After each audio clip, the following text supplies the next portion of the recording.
Berbagai sosok burung hebat dikisahkan dalam kitab Purana, Itihasa Ramayana, maupun Mahabharata.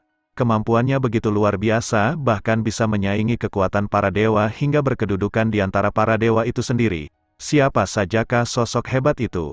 Dari mana asalnya? Simak video selengkapnya berikut ini. Sebelum lanjut, kami mengajak sahabat semua untuk tetap mendukung Widya Bali Channel, dengan cara menekan tombol like dan subscribe, serta jangan lupa bagikan video ini ke berbagai media sosial yang sahabat miliki. Semoga kebaikan Dharma selalu menyertai kita semua.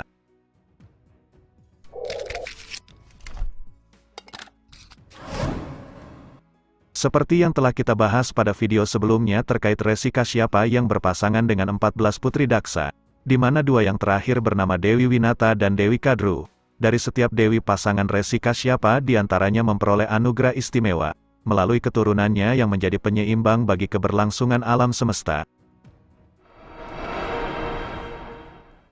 Dewi Winata dan Dewi Kadru memperoleh anugerah yang terakhir. Sebagai permohonannya Dewi Kadru meminta 1000 putra kepada Resi Kasyapa, sedangkan Dewi Winata hanya menginginkan 2 putra saja. Disebutkan bahwa Dewi Kadru memperoleh 1000 janin yang diterjemahkan sebagai telur benih kehidupan yang kemudian menjadi 1000 putra naga. Sedangkan Dewi Winata memperoleh 2 buah telur kehidupan yang kemudian menghadirkan bangsa para burung. Aruna Sang Fajar. Setelah melewati masa 500 tahun, Dewi Kadru menghadirkan 1000 putra naga. Dewi Winata menjadi tidak sabar menunggu kehadiran putra-putranya. Satu dari 2 telur kehidupan miliknya ia pecahkan untuk menjawab semua kegelisahan yang dialami. Kilatan sinar laksana sang surya memancar dari dalam telur miliknya. Namun cahaya itu tidak sangatlah terang sesuai apa yang dijanjikan oleh Resi Kasyapa. Di balik sinar cahaya kemerahan, Aruna kemudian terlahir. Namun karena usia kelahiran tidak sesuai pada waktunya mengakibatkan tubuh Aruna belum sepenuhnya sempurna. Karena bagian bawah tubuhnya belum semuanya utuh. Dia menjadi marah dan menyalahkan Dewi Winata. Atas kesalahannya itu, Aruna mengatakan bahwa sang Dewi akan mengalami penderitaan akibat sikapnya yang egois. Namun jika sang Dewi dapat lebih bersabar, pada akhirnya nanti putra keduanya lah yang akan dapat membebaskan dirinya dari segala dosa-dosa di masa lalu. Dalam bahasa Sanskerta, nama Aruna memiliki arti yang bersinar kemerahan. Aruna hadir sebagai sinar merah yang nampak di ufuk timur pada pagi hari, di mana saat itu dia datang bersama dengan kekuatan spiritual mengiringi terbitnya sang mentari. Demikian hingga Aruna dikenal sebagai Sais Kereta Dewa Surya. Peristiwa ini juga menjadi patokan bagi para pendeta untuk melakukan puja Surya Sewana, karena dialah saksi abadi yang mampu mensucikan diri setiap insan secara lahir batin dan meningkatkan kemampuan spiritual bagi siapa saja yang melaksanakannya. Burung Garuda. Menyadari kesalahan terdahulu atas kelahiran Aruna putra pertamanya, Dewi Winata kemudian merawat dan menjaga dengan baik benih kehidupannya yang terakhir. Dalam masa penantian yang panjang saat telur kehidupan berkembang dengan sempurna, hadirlah Garuda putra kedua Dewi Winata dengan pancaran cahaya putih keemasan yang sangat terang berkilauan.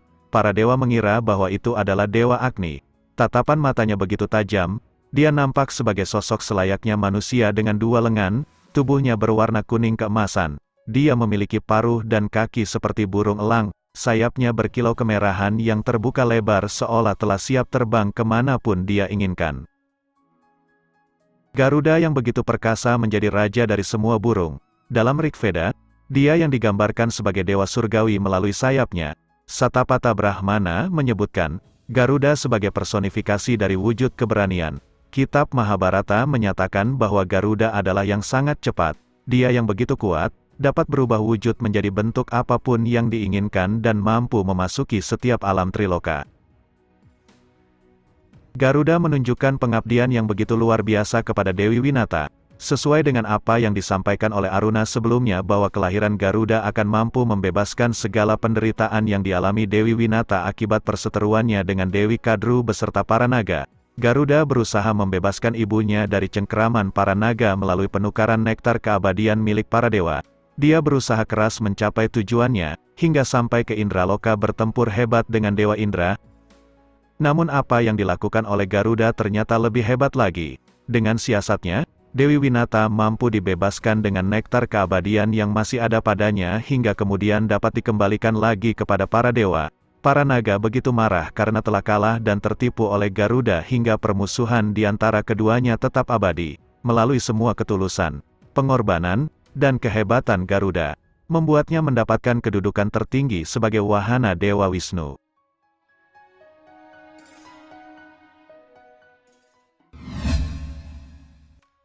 Sang Pemberani Jatayu. Kisah Jatayu sangat lekat dengan kitab Ramayana, terutama dalam keberaniannya menghadapi Raja Rahwana saat peristiwa penculikan Dewi Sita dari hutan Pancawati. Jatayu merupakan putra Aruna melalui pasangannya yang bernama Sheni. Dia digambarkan mirip dengan burung herring, bertubuh besar dengan warna-warni bulu yang tidak begitu menarik. Dikisahkan dalam Aranyakanda buku ketiga Ramayana, menyebutkan bahwa kedudukan Jatayu adalah sebagai Raja Herring atau Gerdra Raja.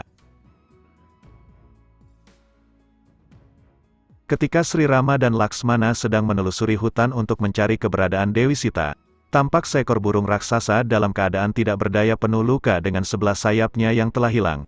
Ia menyebut dirinya sebagai Jatayu. Di saat Raja Rahwana menculik Dewi Sita dan pergi menuju Alenka, Jatayu mencoba menyelamatkannya dan bertarung dengan begitu sengit menghalau Rahwana. Namun karena kehebatannya yang telah menurun, Rahwana dapat mengalahkan Jatayu, menebas sayapnya, hingga jatuh terhempas menuju bumi. Jatayu mengisyaratkan bahwa kepergian Rahwana membawa Dewi Sita menuju wilayah pesisir selatan. Melihat keadaan Jatayu yang telah sekarat, Sri Rama memberi penghormatan atas segala pengorbanan Jatayu untuk yang terakhir kalinya.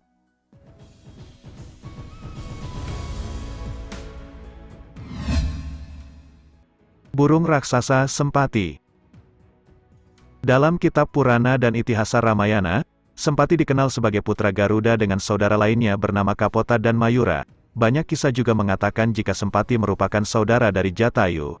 Hal itu terjadi karena keduanya kerap diceritakan berlatih bersama-sama di masa muda mereka. Sebuah peristiwa penting dikisahkan terjadi di saat Sempati dan Jatayu masih sangat muda. Keduanya kerap bersaing untuk menunjukkan kehebatan dan siapa di antara mereka yang bisa terbang lebih tinggi. Jatayu dengan kecepatannya terbang begitu jauh sehingga hampir terbakar oleh kemarahan sang surya. Namun Sempati dengan pengamatannya yang tajam mampu menyelamatkannya dengan melebarkan sayap hingga Jatayu terhindar dari nafas api panas Dewa Surya. Peristiwa itu mengakibatkan hangusnya kedua sayap Sempati dan membuatnya kehilangan sebagian besar kehebatannya untuk terbang. Demikian juga dijelaskan dalam Kiskindakanda, buku keempat kitab Ramayana. Di saat Raja Sugriwa tengah mengumpulkan pasukan terhebatnya untuk dapat mencari keberadaan Dewi Sita melalui setiap penjuru arah mata angin. Pasukan yang dipimpin oleh Jambawan, Hanuman, Anggada, serta Nala dan Nila, menjelajah wilayah bagian selatan, sampai pada kawasan pesisir yang nampak begitu hening. Namun seketika pasukan Jambawan dikejutkan oleh kehadiran burung besar pemangsa yang siap untuk menerkam mereka semua. Dia adalah Sempati, penguasa atas wilayah tersebut. Sempati berbicara tentang kekayaan dengan begitu banyak daging yang sudah tiba di hadapannya. Sebelum pertempuran di antara mereka terjadi, Jambawan kemudian teringat bahwa burung besar itu adalah saudara Jatayu. Kemudian Jambawan membandingkan sikap buruk Sempati yang lupa akan jati dirinya sebagai keturunan Aruna yang begitu mulia. Sempati begitu berbeda dengan Jatayu, yang rela mengorbankan hidupnya demi menyelamatkan Dewi Sita. Seketika itu Sempati terdiam begitu mendengar Jambawan menyebutkan nama Jatayu. Dia tidak pernah lupa pada jalan Dharma. Hanya situasi sulit yang dialami membuatnya harus bersikap kasar. Sempati meminta Jambawan untuk menceritakan bagaimana dia bisa berjumpa dengan Jatayu saudaranya, dan dia begitu bersedih mengetahui nasib Jatayu. Mengungkapkan bahwa Jatayu adalah saudaranya yang begitu dia sayangi. Namun setelah kejadian di masa lalu yang membuat sayapnya terbakar hangus mereka tidak pernah bertemu kembali. Sempati kemudian mengatakan bahwa Rahwana terbang ke arah selatan menyeberangi lautan membawa serta Dewi Sita, dan dengan ketajaman penglihatan Sempati, ia mampu melihat Dewi Sita yang sedang berada di sebuah taman indah di kerajaan Alenka. Dengan begitu pasukan Jambawan telah mengetahui keberadaan Dewi Sita melalui bantuan Sempati.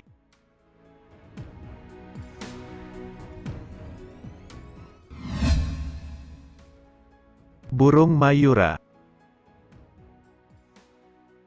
Mayura adalah kata dalam bahasa Sanskerta yang merujuk pada burung merak, dikenal sebagai salah satu burung suci dalam agama Hindu.